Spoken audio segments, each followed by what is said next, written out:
ये इनके दोस्तों के अरबों खरबों के इन्होंने कर्जे माफ कर दिए अपने दोस्तों के। ये किसानों के कर्जे माफ नहीं करते, ये स्टूडेंट्स के कर्जे माफ नहीं करते। इन्होंने अपने अरबपति खरबपति दोस्तों के कर्जे करोड़ों करोड़ों करोड़ों के लाखों करोड़ों के कर्जे माफ कर दिए। इनका एक दोस्त है, उसने 87,000 करोड़ रुपए का कर्जा ले रखा है, एक आदमी ने सारा माफ कर दिया। एक और दोस्त है, उसका 12,000 करोड़ रुपए का कर्जा सारा माफ कर दिया जी, सारा 10 लाख करोड़ रुपए के कर्जे माफ कर दिए इन्होंने आपके टैक्स के पैसे से। इसलिए महंगाई हो रही है। ये जितनी बात कह रहा हूं मैं सच बोल रहा हूं।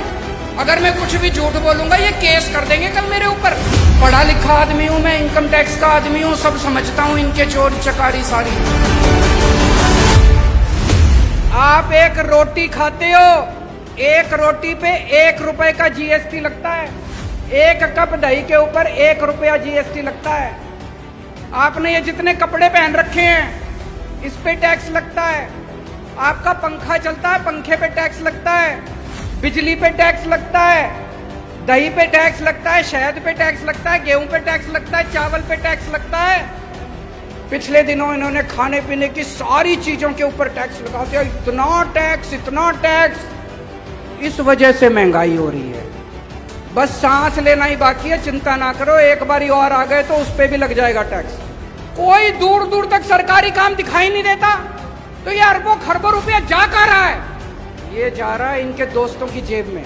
मैं आज लिस्ट लेके आया हूं। ये इनके दोस्तों के अरबों खरबों के इन्होंने कर्जे माफ कर दिए अपने दोस्तों के। इनके कई दोस्त हैं, उन्होंने बैंकों से कर्जे ले रखे हैं। किसी ने 5,000 करोड़, किसी ने 10,000 करोड़।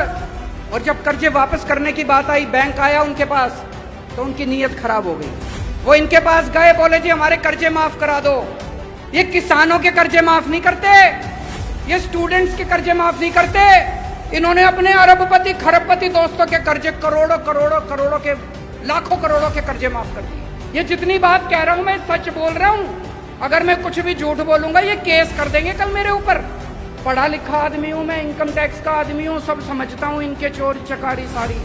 अभी इन्होंने दिल्ली में हमारी सरकार गिराने की कोशिश करी, सोचो इनकी हिम्मत। इन्होंने प्लानिंग बनाई, केजरीवाल के 40 एमएलए तोड़ेंगे। इन्होंने कहा 20-20 करोड़ रुपए में एमएलए खरीदेंगे। पर भाई साहब हमारे सारे ईमानदार आदमी हैं, अच्छे लोग हैं, शरीफ लोग हैं, सबने आके मेरे को बता दिया 40 एमएलए तोड़ने थे इनको। 20-20 करोड़ के हिसाब से 800 करोड़ रुपए लेके आए थे ये। 800 करोड़ रुपए बताओ जी कहां से आए 800 करोड़ रुपए? इन्होंने मध्य प्रदेश में सरकार तोड़ी, इन्होंने कर्नाटक में सरकार तोड़ी, इन्होंने गोवा में सरकार तोड़ी, इन्होंने असम में सरकार तोड़ी। 277 एमएलए खरीद चुके अभी तक ये। 277 20-20 करोड़ रुपए के हिसाब से भी लगा लो, 6,000 करोड़ रुपए इन्होंने एमएलए खरीदने में लगा दिए। ये पैसा कहां से आया जी? ये आपके टैक्स का पैसा है, ये जीएसटी का पैसा है, ये दूध दही के ऊपर टैक्स का पैसा है। इसलिए महंगाई हो रही है भाई साहब, इसलिए समझ के जाना।